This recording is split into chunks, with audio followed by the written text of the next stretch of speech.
My name is David Santiago. I'm a principal technical artist at Insomniac Games, working with procedural systems and pipeline. And there have been many talks by Insomniacs at GDC this year. And if you missed some of the ones earlier in the week, I'm sure they're recorded. And I will be mentioning some of the upcoming talks during my presentation. Now, before I get started and run out of time, I want to make sure to thank everyone at Insomniac Games for their support in preparing this talk. And I want to thank Insomniac for being such a great place to work. And Insomniac is hiring, so visit our booth on the show floor to talk to people about openings. Here are some of the current openings. I can show this slide later. And we do, I believe, still have openings for a rigging intern in both studios this summer. And I'll be at the booth on and off the next couple of days.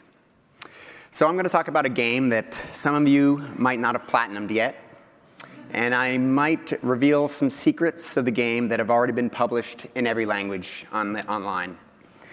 So as a show of hands, so I do really want this information, of who hasn't seen any Spider-Man open world content at all? Okay. So I will be sure to play the video, even though it stopped working. I will just get out and play it. How many people have not played the game? All right. Well, that's pretty much all the information I need. So if everybody else played the game. So how did it start, and how do we plan on making this game? Let's jump back a few years. There was a meeting where Brian Inahar, a creative director, revealed the next game that Insomniac would be making for the PlayStation 4. And I actually wasn't at that meeting, but I heard that people freaked out. I remember the moment I was told, you're going to be working on Spider-Man. And I was like, what? We're doing Spider-Man? You're kidding. And it was hard to believe, but I was very quickly convinced that's what we were going to do. So I was being tasked to help build the city using the technology I first developed on Sunset Overdrive, creating ground, buildings, and markup, but for Manhattan. And now that's a little more real estate to cover, but I had a plan. I reviewed Brian's announcement presentation, which set the game's pillars and goals for every department. And it was a mind-blowing amount of content to create in a relatively short amount of time. And then in 2016, the public rumors started that, oh, there's a Spider-Man game coming. And fans started sharing their expectations online. So E3 2016, we opened on a shot of the city, transitioned to this street with traffic and pedestrians and hot dog carts. And we cut to this card, and people got excited. And while I'm on this card, I'm reminded to thank Marvel Games and Sony Interactive Entertainment for their support. And most importantly, I want to thank my family and the families of my coworkers for all their support and enthusiasm as we threw ourselves into making this game. So the 2016 E3 crowd, they really erupted when we cut to the shot of Spider-Man there, and then he starts swinging down the city. But now, for all of us at Insomniac, this was real, and the quality bar, the minimum quality bar, was set. So from the start, we worked to make sure that all of our demos ran real-time on PS4 hardware, and from the beginning, we had a strong plan, which actually got us to this 2016 E3 reveal. But that plan wasn't yet strong enough for the challenges of the next 2 years. And speaking of that, Brian Inahar, the creative director, has a talk pretty much right after this, 11:30 in the South Hall, so you might want to catch that. But my talk today is about the procedural systems and how we integrated them into the pipeline as part of that plan to meet the challenges. So this is that video that last week didn't play, and then it started playing, and now it's not playing again. So let me play this real quick, if you are able to see it. Do I have to put it over somewhere else?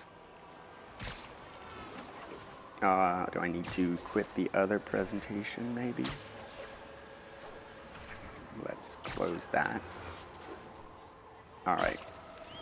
So since it's not, so for those of you who hadn't seen anything, so here is Spider-Man swinging through the open world. Don't need to play too much of this. I think you'll get it. All right, let's move back to the presentation. It's great when with PowerPoint. Shift F5.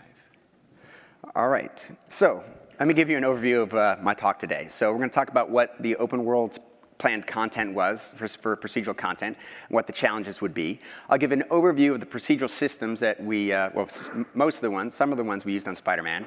I'll describe our original pipeline plan and how the project evolved as production happens, and how we updated the pipeline to handle it.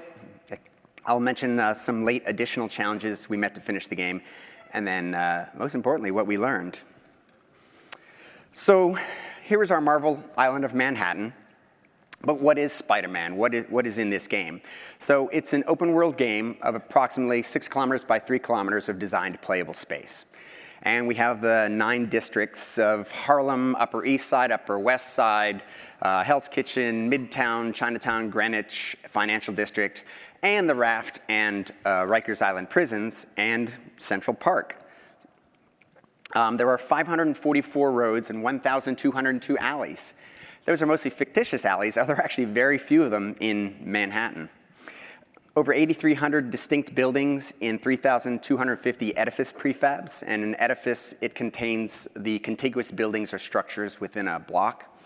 More than 350 different types of storefronts, which are uniquely customizable. More than 3,000 crimes, more than 3,000 vignettes. And I think there's a story, missions, and a hero. So how will we do it? Well, to make such a large game, we knew automation and procedural systems would be used on a really large scale. And Insomniac Games is not a big company. I mean, I think during Spider-Man, we were about 250 in the entire company, and we're always working on multiple titles. So we knew that automation would be key, using macros, scripts, etc. And then procedural systems. So what are procedural systems? They are methods for creating content algorithmically rather than manually. And so data flows through a set of operations that manipulate the data based on parameters, attributes, and other input. Now, this is not real-time procedural. I mean, there's always some small real-time procedural systems, but these are procedural tools to author content. And our goal is, as much as possible, to create a procedurally authored open world. Pow! It's a Marvel talk. You kind of have to do something like that, so. And I just thought of that like 2 weeks ago. So handcrafting is very important at Insomniac Games. Designers and artists handcraft the game experience as much as possible throughout the entire game. And procedural systems are a tool to help author a lot of content quickly and give the artists and designers a big head start. So the goal for Spider-Man was to procedurally generate an open world early in production to give the designers and artists the remaining of our production time to polish the game. And our target was 80% usable procedural content, and I'll have more on that later. So we started with a foundation of systems and tools from Sunset Overdrive, and we had to augment that foundation to create the basic tools and systems for Spider-Man. Sunset Overdrive, we built roads on terrain and placed a relatively small set of props and traversal markup. And there was a building system to help block out areas of the game, but the buildings on Sunset were so unique that it was just more efficient to construct it by hand at that time. So we had a plan for what the main procedural systems we needed. So I'm going to be using this east-up orientation for the island throughout the presentation. So it fits our aspect ratio better, and so hopefully you get used to it. It took me a while to get used to it because we weren't working this way either. So at the time in pre-production, the planned procedural systems included ground system for terrain, streets, sidewalks, some decor and integrated markup, buildings with markup, a traffic system for pedestrians and vehicles, and a first pass of propping the open world, really spamming the props out there. So step 1 for the ground system are roads and alleys. Roads and alleys define this city. Everything is dependent on their placement, size, and lane configuration. Now, a big hint for this talk, dependency is very important. So from these lines and curves in Editor, we will generate the streets, sidewalks, gray spaces, and the seawall around the island. Ground modifiers affect how the environment is constructed. So this yellow overlay is the contents of our ground modifier zone. Now these are additional curves, polygons, or volumes that cut, deform, modify, add materials, etc. to particular areas of the game. There was also an analogous design modifier zone, this is the ground modifier zone, a design modifier zone to affect design content such as crimes, traffic, bot navigation, etc. So we're not going to generate a giant model for the ground. We're going to make models for each streaming region. So our open world is cut into square tile streaming regions, 128 meters on a side. I almost said about 128 meters on a side. No, it's 128 meters on a side. So if you see here, there's some double lines. I mean, they're not important, but it's an interesting detail in our system. They indicate a history of scaling and offset of streaming regions for various reasons. And we actually preserved that history so we could validate content to make sure that it was fitting into its appropriate streaming region. Now, there are very few actually scaled regions in the final game, and mostly they're on the coastline just to reduce the tile count. Just make it a little bit bigger, we can fit the content into there. And you'll notice that Rikers Island and the Raft Prison do not have streaming regions, but that's as far as procedural systems are concerned, because there is no procedural content in their final version.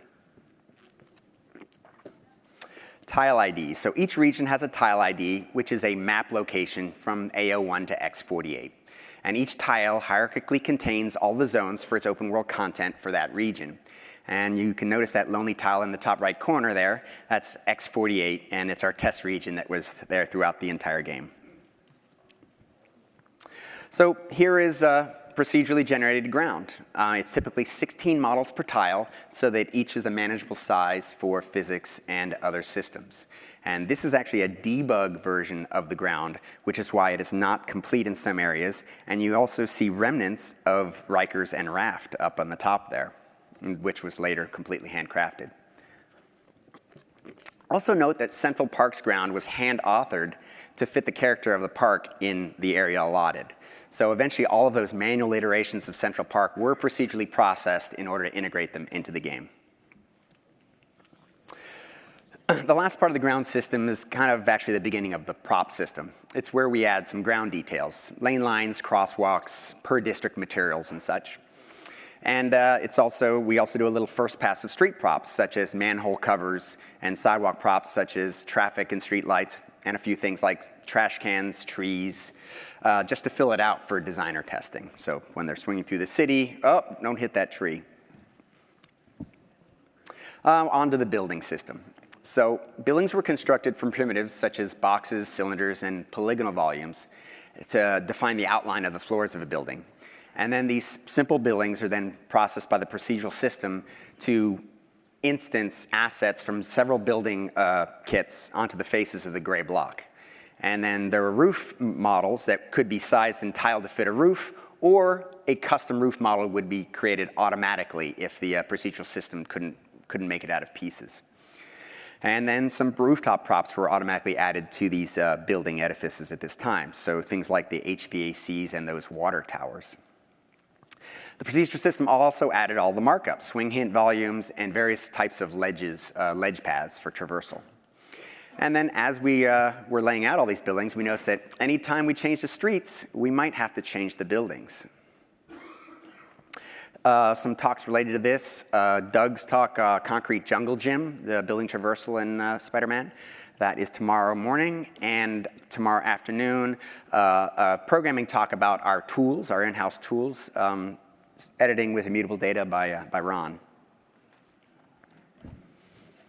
So our building tool was originally designed with a recalculate markup only mode, so that if a building was hand modified or if it was completely built from scratch, our system could automatically read that edifice prefab, generate the markup. And that markup was always optimized by joining all segments to minimize the number of curves, minimize the markup actors. So that's pretty much the building system. And on to traffic systems. So from the road, pedestrian and vehicle traffic were procedurally generated. So as far as the pedestrian traffic system, the first thing we did is we placed static pedestrian volumes on sidewalks. And so those volumes just populated the sidewalk with a certain density of pedestrians, and they would just be standing there to start with, but then they could get promoted to the pedestrian system to actually walk around. So after we placed those volumes, then we would create a network of paths that would connect from corner to corner. So corner to corner along the sidewalks, corner to corner across the street. Then we would integrate any paths from other assets like bus stops and subways, because they had their paths that we have to come up the stairs and around the subway or around the bus stop, around the bus shelter. So those had some built-in curves. They would be integrated into the pedestrian system. And finally, we'd integrate any hand-authored paths. So there was a lot of hand-authoring of paths, which are pretty much just curves through parks and plazas, and maybe some other spaces. So those were all integrated together. And then they would generate the pedestrian traffic nodes that the actual gameplay system would use.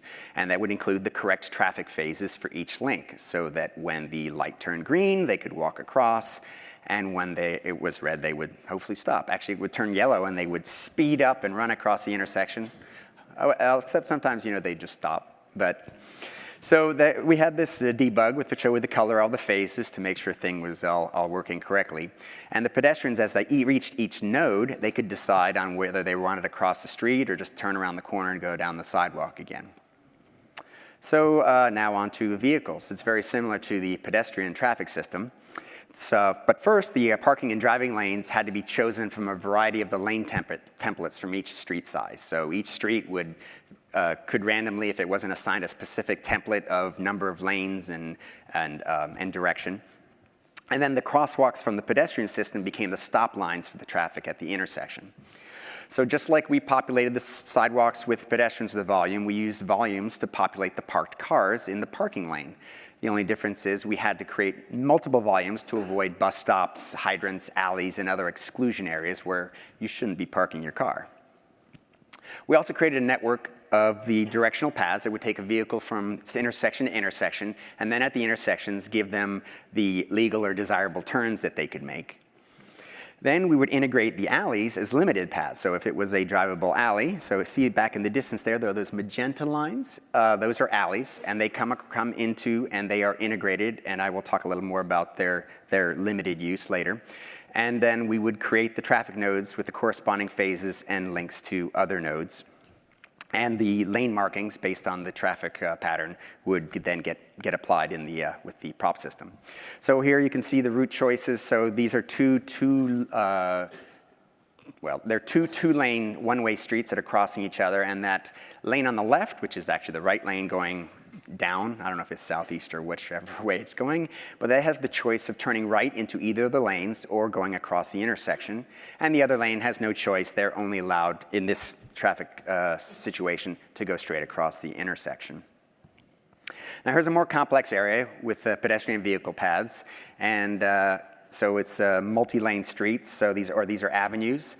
And so it gets a little more complicated as to what people can do. If you look at that lower intersection in the middle there, you can see that all the lanes that have the green light, so they can turn two lanes right into that one-way street, and the other ones can go straight across. And then when the traffic phase changes, that left turn lane going from right to left, they're allowed to turn onto that one-way street. And then here, the pedestrian traffic for that area, you can see the hand-authored paths through that plaza there. And yeah, pretty much all they had to do was draw those curves so they intersected a procedural path, and they would automatically be integrated into the system. So now the decor system, which is pretty much props and decals, and then some PED prefabs, which I'll explain in a minute.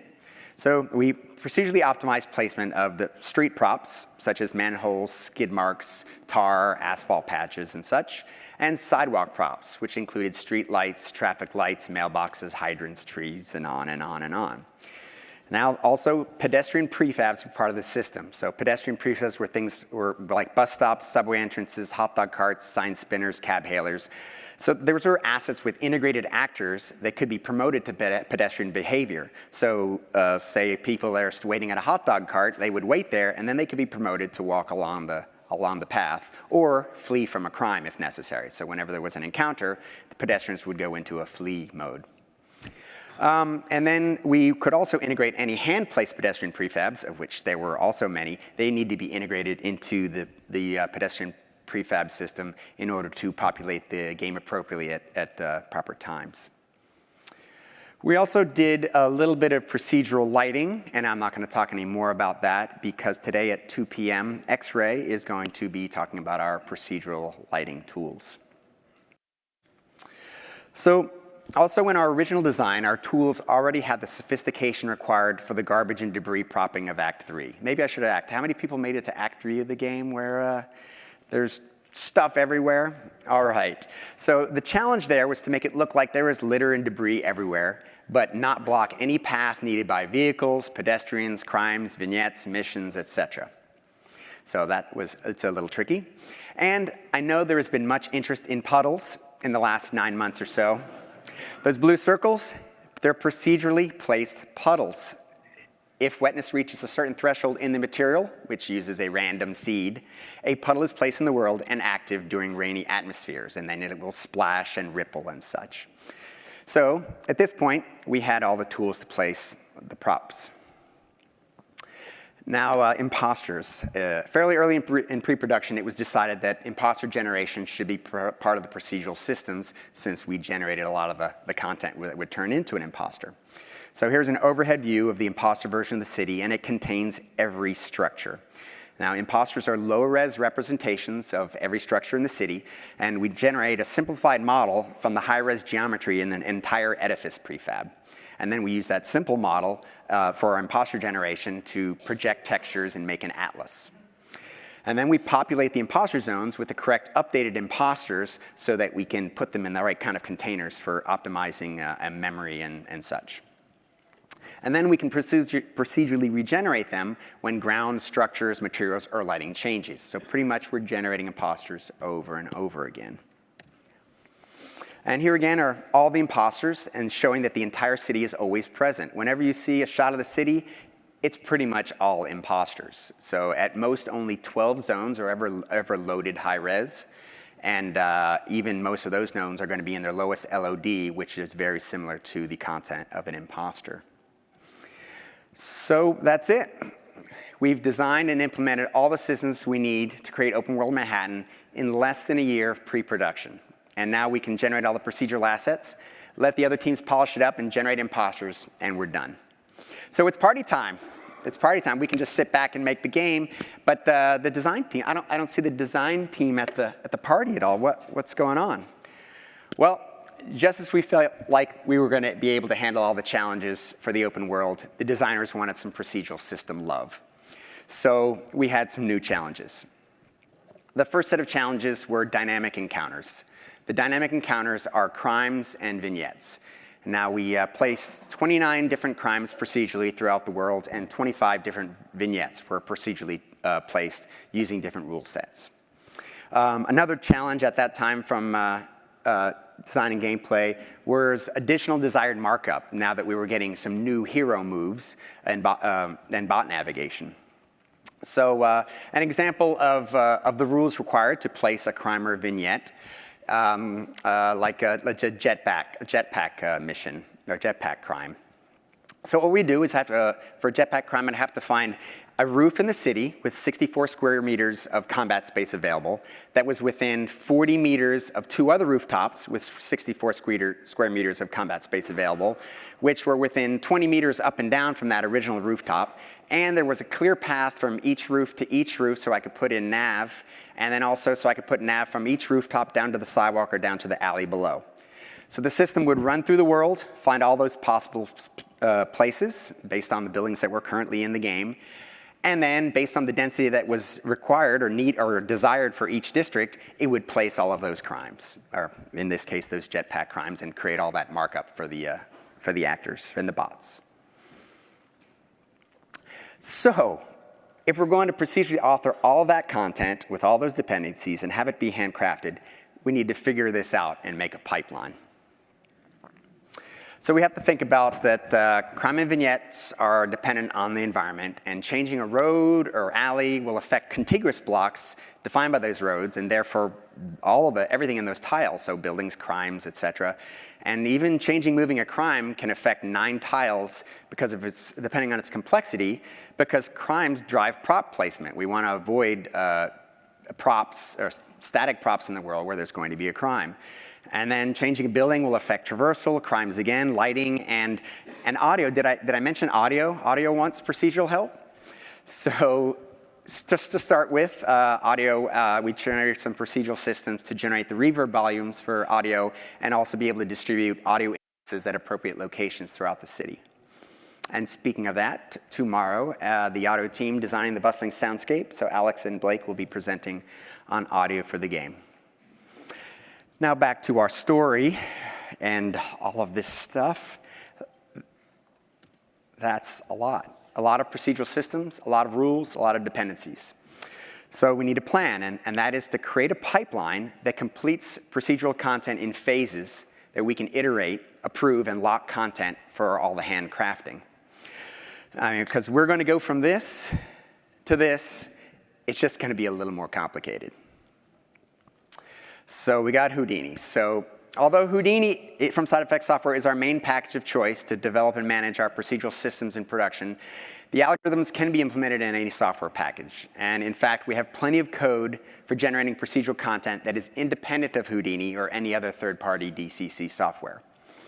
Now here is a circa 2016 implementation of our open world pipeline involving procedural systems. And it's a very simplified diagram without every possible error or box, because it's just unreadable. And it's broken into roughly 3 phases. So in phase 1, it's the main world layout, where predominantly designers place roads, rough out buildings, define park areas and mission spaces, and so forth. And then we move on to phase 2, where the majority of procedural content is authored. And then finally, phase 3, the polished stage, where the procedural systems will just help finish the game. And let me quickly point out that imposters and lighting data are being calculated during every iteration of each phase. And during phase 2 and 3, audio and UI data are also being procedurally generated as well, so that the game is always playable in its most updated state. So here's the first phase. The first step is designers lay out curves to define the roads. Well, actually, the very first version of the city was from an Illustrator drawing of the map for our Manhattan. And the procedural system could ingest that image and then create the curves and polygon primitives in our editor. The procedural system would also randomly place rectangular box buildings in different zones to block out the city, and it would actually read color data that the designers put down in order to vary the range of building sizes for the different areas. So once they got that to a certain state, we were just going to work just in the editor. So the designers would modify curves in the editor to redefine the roads. And they could specify road directions or dominant direction if it's a multi-lane bidirectional street. Road width, and the road width was from outside of sidewalk to outside of the sidewalk. Street width is from curb to curb. They could alter curb height, lane configuration, and so on. So initially, only the main avenues were specified, and the procedural system automatically chose street sizes, directions, and lane layouts for all the rest of the streets. So we just told it something like, we want 70% of the streets to be one-way streets, and 70% of those should be one traffic lane with one parking lane. And then the system just went through the city to create workable traffic patterns. And we got those alternating one-way streets as you might expect. But as time went on, the designers would specifically choose sizes and lane configurations for many of the streets to accommodate story and chases and such. But I would bet that most of the streets' sizes and directions are determined procedurally. So also to start, we had very few alleys. There were some blocks that designers knew they wanted to break up, but until we had buildings in place, it didn't really make sense to try to place alleys. So then, using those road curves, just like I kind of talked earlier, we procedurally generated the ground. That's just like that. So then the designers placed the primitives to define the buildings in this first phase. So the rough elevations and profiles are created, and procedural systems can modularize the buildings using those basic architectural sets. And then it would apply the markup. So now designers could swing through the city and test out their space. So is swinging traversal possible, is desired? Silhouettes and changing urban landscape lead you along the desired paths? Do we have the correct variety of density and shapes for the different districts and neighborhoods? So there was another talk here at GDC that actually went over all those decisions.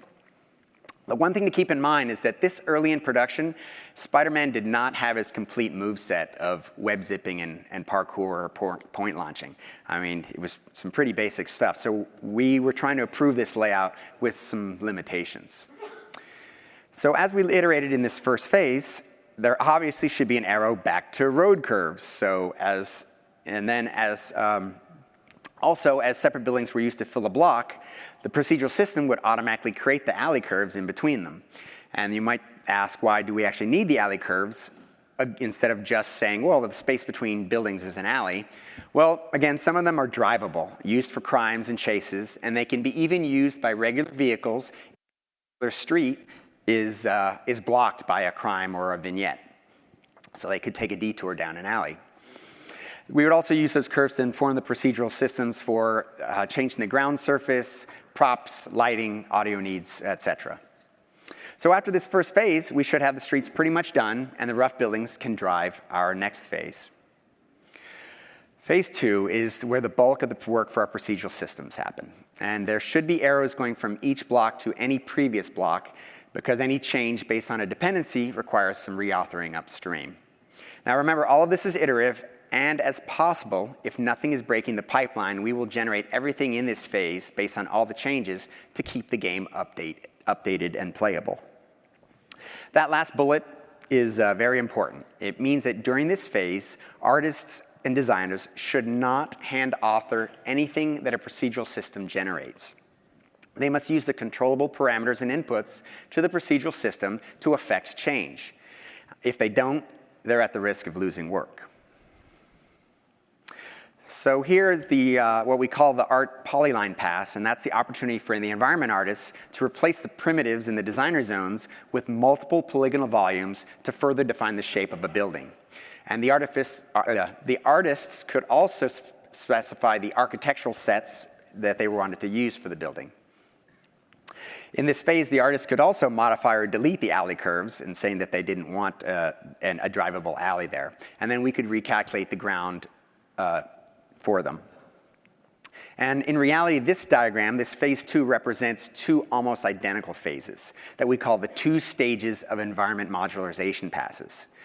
Now, iterations of the environment art's first modularization pass would yield the structures with their final layouts and shapes, but the architectural styles and propping could change in the next stage, the next round of phase 2, or phase 3.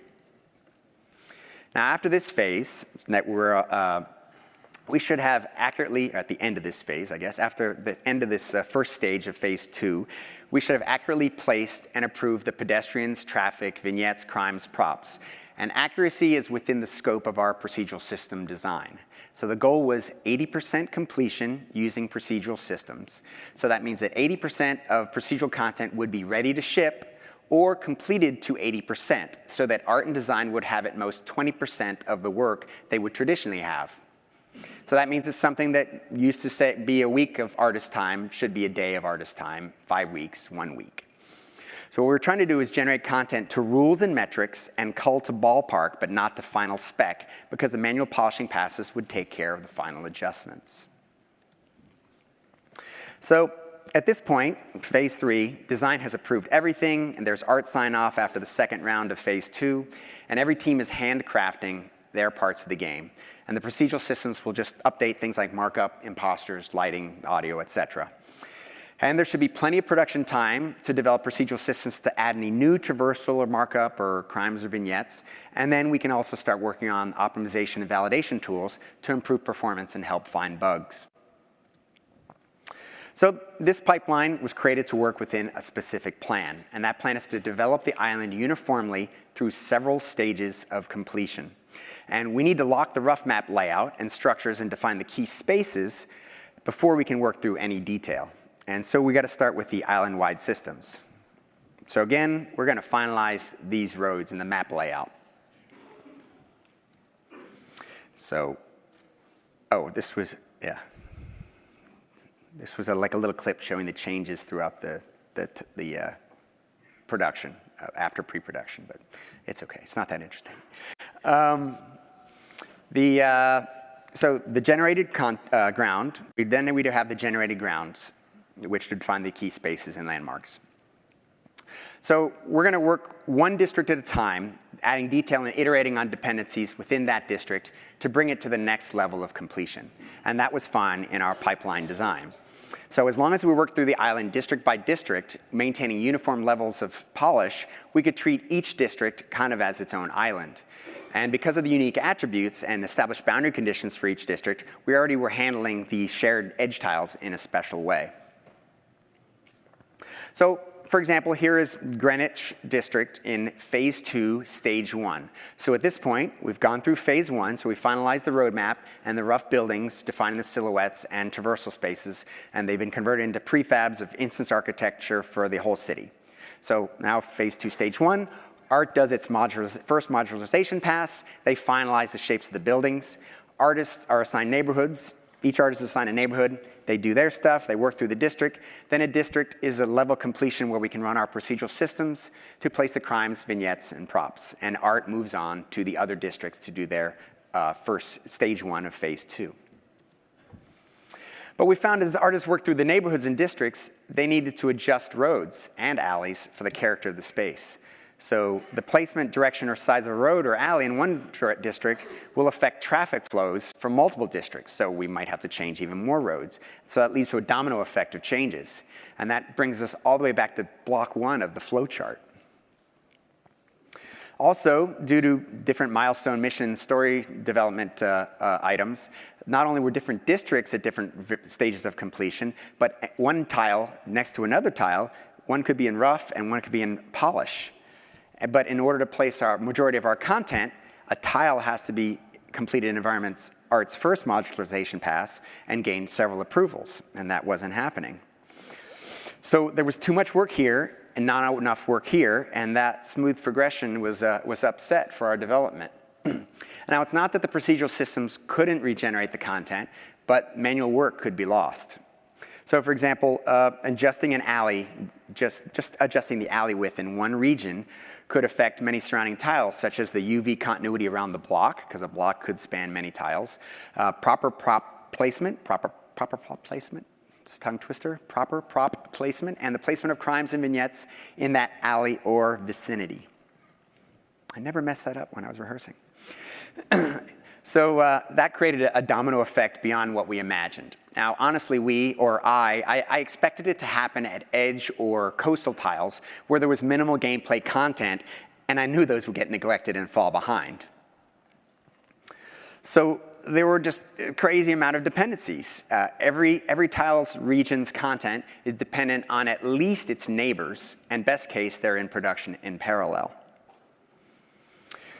So not only are districts being developed to the different levels of polish, but the individual tiles as well. And there was new content for dioramas, missions, demos, and other test areas that were all over the city. And so things like adding a median, marinas, more rooftop features, they required at least update of additional markup for the hero and bot support. And we also relocated several story-related locations. And I was personally a little bit stressed and frustrated that we kind of weren't sticking to the pipeline that we worked on. So what do? We get the leads together and we figure it all out. Now, it didn't happen in a day. Several meetings on different topics with the right team members over several weeks at least. And some growing pains were had by all. I mean, we needed to know the targets and goals for art, design, and gameplay. One of the main systems, the ground, buildings, et cetera, are going to be at a level of completion that we can move on to everything that, all the other processes that depend on them. And then when is work on a tile, neighborhood, or district going to be at a stage where additional polishing of the art, crimes, missions, et cetera, will not affect any downstream processes? Because then we can more confidently hand off work to the next procedural system with less fear of having to go back up the flow chart. And then at some point, we'll get to our final imposters, lighting, audio, and UI, and we'll be done. Speaking about more about how we work as a team, Jason, our environment lead, has a talk tomorrow, case study in empowering your artists. So, knowing what everyone needs to finish their work, we make a new plan for our procedural systems. And where possible, we branch the dependencies so that each tile region can be independently edited as much as possible. Then each procedural operation should be modularized based on its dependencies.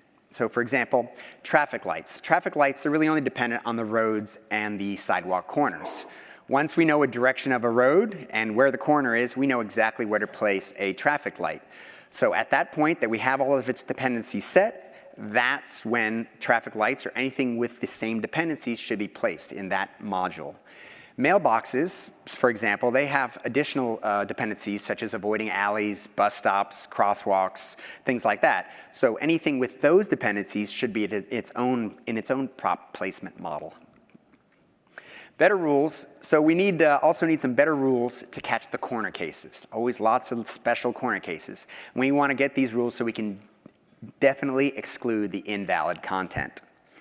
Now, we don't need to be 100% accurate with our placement of content since we know there will be handcrafting passes. But we do want to make sure that at least 100% of the planned procedural content is in the game.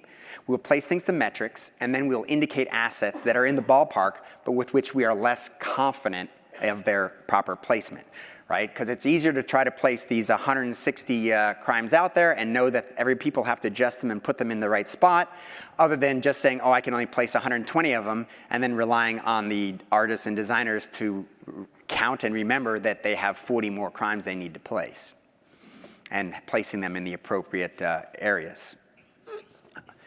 So this system for verifying confidence of placement, it morphed into a validation system that was applied later to a lot more content, which was, whether it was procedurally generated or not. So, bringing order to the city. Bringing order means getting the teams on the same page and as many contiguous tiles to the appropriate level of completion for our new modular process. So originally, each district was a set of contiguous tiles. Well, now it's like, I don't care, just give me some contiguous tiles so we can work through this game. And the new procedural processes that preserve additional handcrafting would be interleaved with the artist and designer work. Now that's easier said than done, but we got it done. Then came a few more challenges. So we had some wall crawl issues and on some new assets, especially some of the new storefronts. So we needed some additional ledge path markup and wall crawl collision added. Then it had to be added by the procedural system because it was particular to which buildings kits the storefronts were added to. Also, a little bit late in production, we implemented the act system. So we knew that Spider-Man was going to have these acts and different situations and times of day. But it was later in production when we created the system of overlay zones that would control the state of the world at different times of day or weather conditions or different acts. So that way stores could be open in the day, closed at night, closed during Act 3. There could be different groups of people out and about depending on these situations. And we could modify what was in the city in Act 2 and Act 3, such as all the garbage and different vignettes. So that solution was proposed in October 2017. We designed it in December 2017. I went on holiday break. And then our implementation was completed in March of 2018. And then the content was complete, well, before we shipped later in the year. So there were also some late mission space updates that required reauthoring of art, traffic, and open world gameplay in several areas. And I was pretty happy with how the new systems handled it. And then did I mention we did audio? So we had to generate a bunch of custom audio collision models to match the visible textures that were being presented by a material. And that was significant in Central Park. So, lessons learned. Wow, I've talked really fast. So we already knew this would be the case. A strict workflow is best, but we need flexibility for production. We want to lock procedurally generated elements with their dependencies as soon as possible. Right? As soon as something's locked, we're done with it, we can move on. We also want to hierarchically modularize the procedurally generated content to reduce dependencies. So that's what I was talking about, the traffic light. Once we know the dependencies to place that traffic light or any other content that has the same dependencies, we want to do that. Then we can use that as that might be a dependency for other props or other content that would come later. So modularizing it will reduce the number of dependencies. If you have all the props in one module, then you've got every possible dependency going in there. You don't want to overdefine the goals of our procedural system modules. Now, you don't need to create the perfect rules to place something. First, it takes a lot longer to make the perfect system. I mean, I think it supposedly takes an infinite amount of time to make the perfect system. And then second, if you only place something with strict criteria, you're not going to find that many locations that meet the criteria. So again, like I was saying before, it won't be out there in the world to be nudged into place. It'll be something that will have to be hand added later, which takes a lot more work. So it's easier to, if something's there, to say, oh, I'm going to just nudge this to a good location.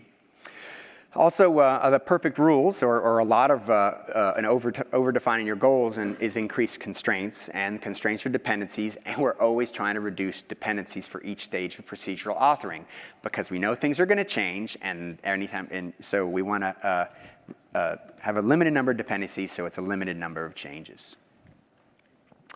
Now, we can create procedural systems that preserve manual work. So once hand authoring has begun, we want to change to a mode where proceduralism is applied appropriately. So whether it just maintains the hand-authored work, or it augments it, or processes it another way. Also, compound dependencies should be split into separate processes. Now, a compound dependency is when a single asset has distinct sets of rules for placement, or has a significant level of branching in its rules. So for example, say we have a crime that can be placed, it needs to be placed, or can be placed on a road, and we want to place it like in the middle of a block or in an intersection, and then we just have to orient it with traffic. But then also that same crime can be placed on top of a rooftop. Well, we don't want to have all the rules for placing that, we don't want all the rules for placing that crime in one module. We should separate it out. So, okay, once we have the road dependencies, we'll place those crimes with that there, and then once we get to the point where we have the building dependencies, we'll place that same crime based on those rules. So those are the compound dependencies. And then again, compound dependencies, they limit your options for a single asset and will increase dependencies for all the assets. If you have compound dependencies in this big network, then it's going to create unneeded dependencies for the neighbors.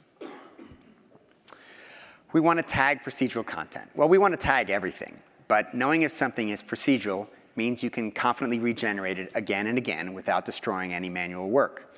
Now, this can be a little bit tricky, since an incorrect workflow can allow an artist to prop out around a procedurally placed instance without creating any indication of the dependency.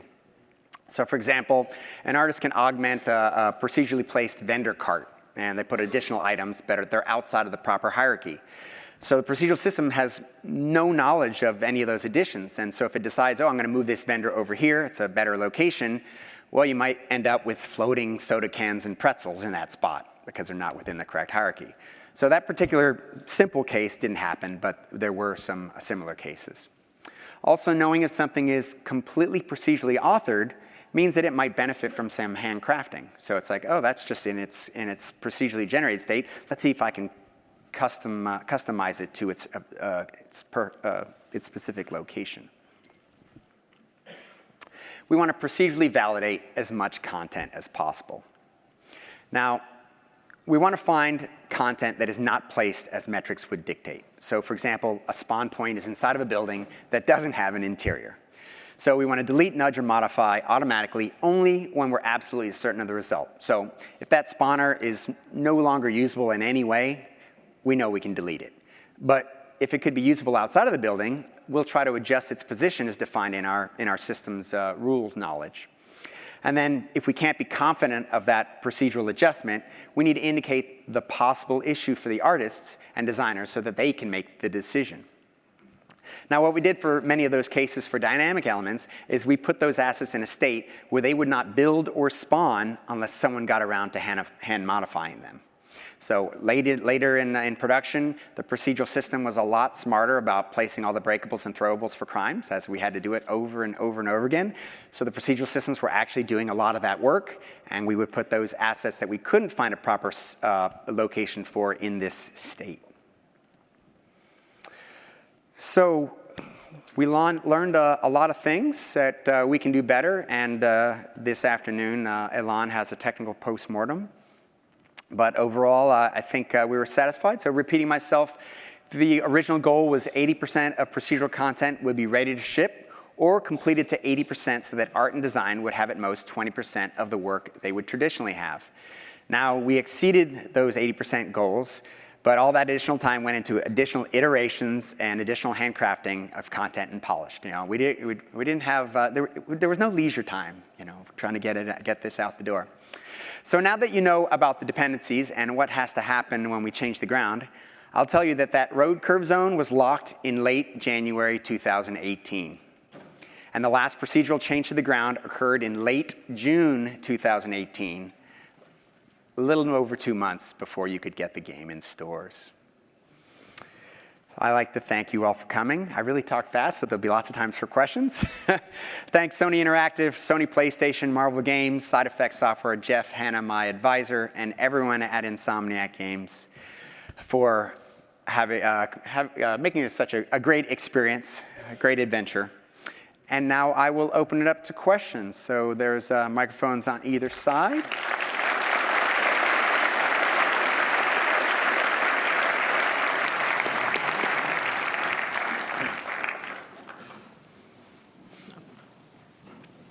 I can put up those job openings if you like. Hello. Okay, over here first. I worked on We Happy Few, and we have a procedural system, a much smaller system, but with similar structure. And one of the problems we met is communicating with the artists the consequences of a change into a handmade tile. Because there are clearly, as you said, dependencies between a handmade tile and the procedural generation around it. It was really hard for them to imagine all the consequences of simple change. So my question is, how did you explain what could be the possible consequences? Because Houdini is not that simple. It's a complex pipeline, and so... Well, so at first, there's always a little hesitancy for the artist to give up this generating of authoring their buildings. They want to make their buildings.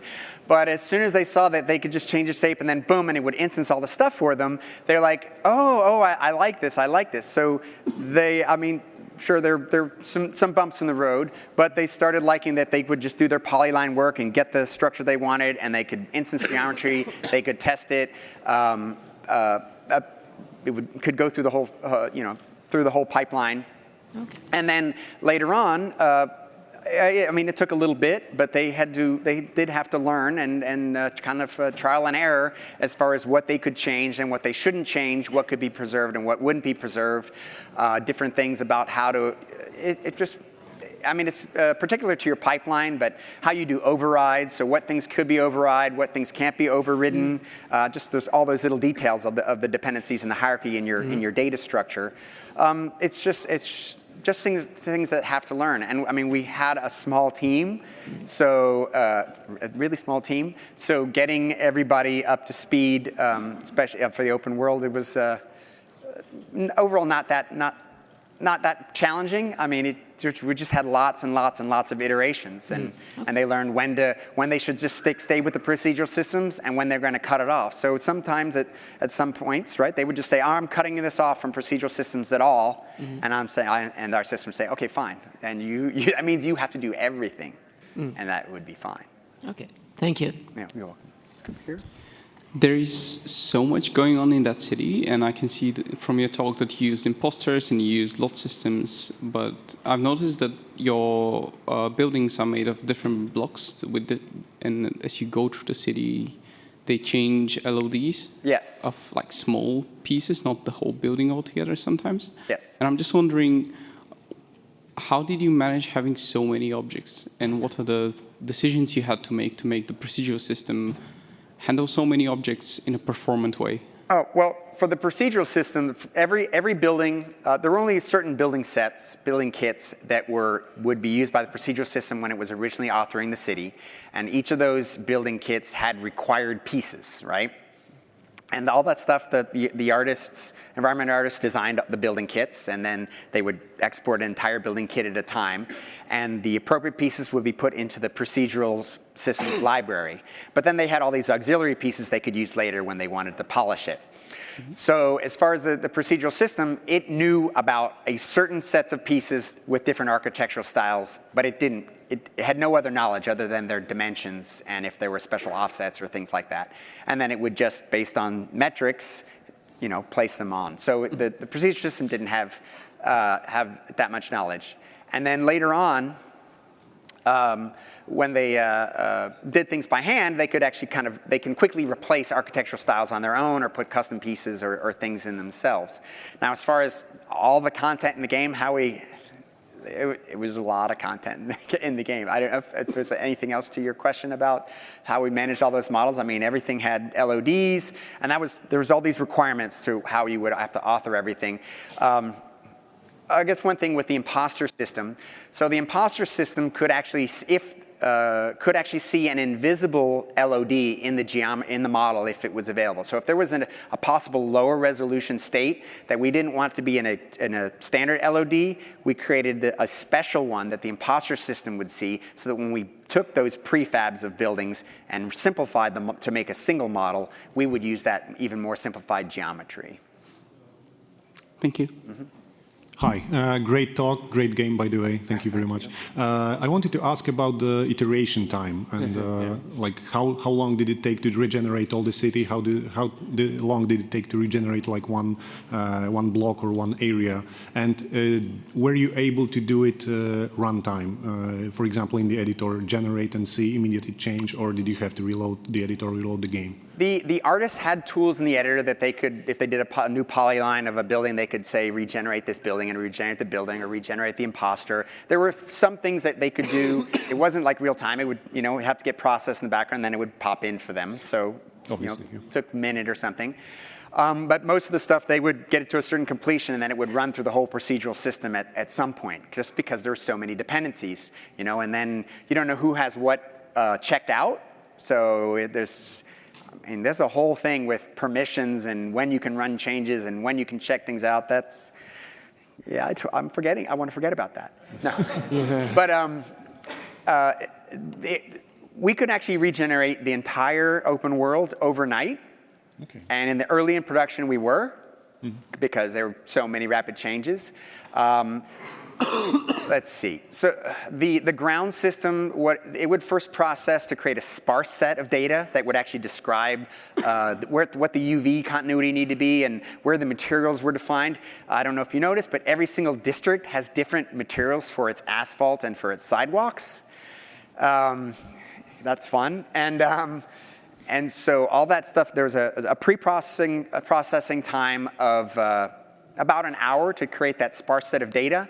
And then each tile itself, about 16 models per ground tile, would take, just for doing the ground and creating the associated data that other steps would need, took about a couple minutes a tile. But if we ran it all together, so that's about 5 hours of generation or so. Okay. But overnight it was not. But then all the other processes, pretty much to process things around the whole city, like to do a processing pass of saying a crime placement or things like that, was 25 minutes. Not bad. To deal with. So every time you would do something worldwide, I would probably, everything has all of its dependencies, so processing the whole world for something, probably about 25 minutes as far as a placement pass. Okay, thank you. Yeah, one of my questions is the same, so it's good.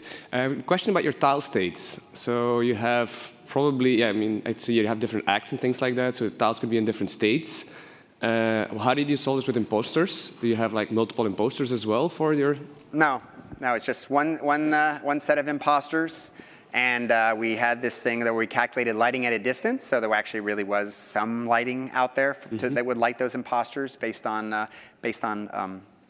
the captured probes and such.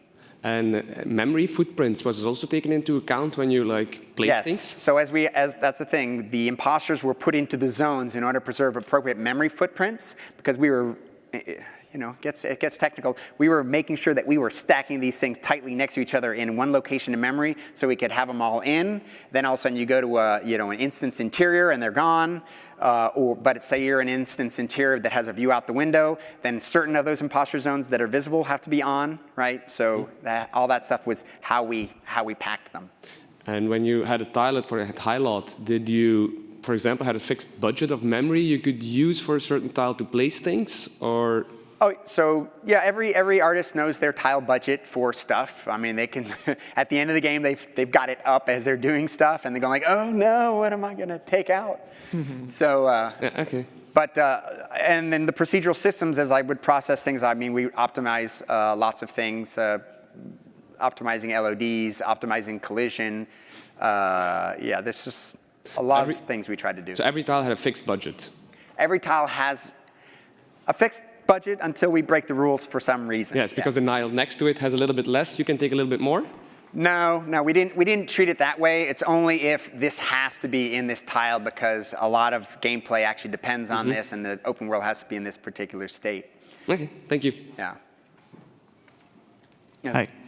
My question was related to something that you just brought up in the previous question about the file locking and working between different artists. You know, kind of run into that as soon as you start to scale, you have these problems between authoring assets. And then as soon as you introduce a process with procedural generation in there, my head's kind of spinning. So just my question around that, what was your process for coordinating all that together? And are you also on top of that, do you have kind of like a meta tool that is over the top of all these processes and tools that you use to coordinate between people, or was it just knowledge of the process? I message them and say, let go of that tile. No. Yeah, that's what I was wondering. No. So, well, there was some of that, but no, we generated all sorts of data caches based on the state of the world at different, pretty much every day.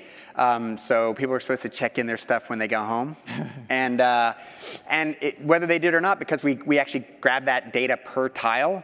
This is the latest state of the tile as it's checked in, and then we would create that cache data. So X-rays here, but we would create that. You know, we could do it every day, but as often as we needed to have an updated state to run the processes we needed. So. But as far as, you know, perforce and checking dependencies or having having a watch daemon that's checking to see, is this ready for me to go?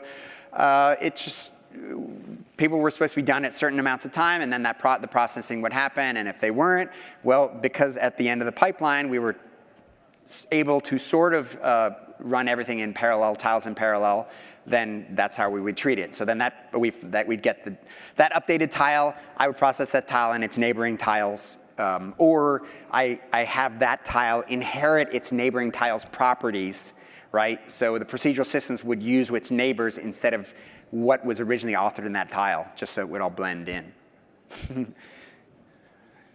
Yes? Does it work? Yeah. Yeah. Hello. I have a two-part question. First part, how did you deal, if you had to, with complex intersections, like five-way intersections or very close together intersections? And how did you deal with, if you had to, like overpasses and like underpasses? The bridges and stuff. Yeah. So the system would, if it knew about the street itself, it would try to figure out a solution. So you'd have cars driving right through each other. And then they would dedicate, well, it was just one of our production support guys who did a bunch of technical tasks. He would go through and clean up those intersections. So I would, so it's another part of this process that you could just go through and kind of hand author in a different way in our editor, and then it would get processed by the system and then added to the system and then preserved. So anything that was so a crazy intersection where it's like, oh, we can't support those left turns there because they're going to cut into other traffic. We don't have enough traffic. We only have two traffic faces, right? East, west, and north and south. So is there a way we can make it work? All right, so we have to exclude this from being happen. So we're going to delete that path, and they would author the ones they needed, and then we knew it was manually authored, and that would be preserved, and then that's how that stuff was happened. And the same thing with overpasses. So Grand Central Station. I mean, pretty much to author any path, you just draw a line, and then you give it the little metadata, which was mostly by naming convention of what you want it to be, and then my system automatically integrated it in. Okay, but did you have like roads going over each other, or was it 100% 2D?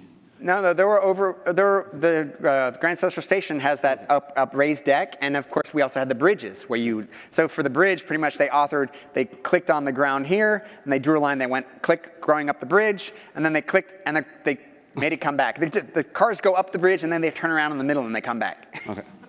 Thank you very much. The pedestrians actually go down the subway, they go under the street, and then they come out the other side. Anyone over here? Yeah. Yes, thank you for the talk.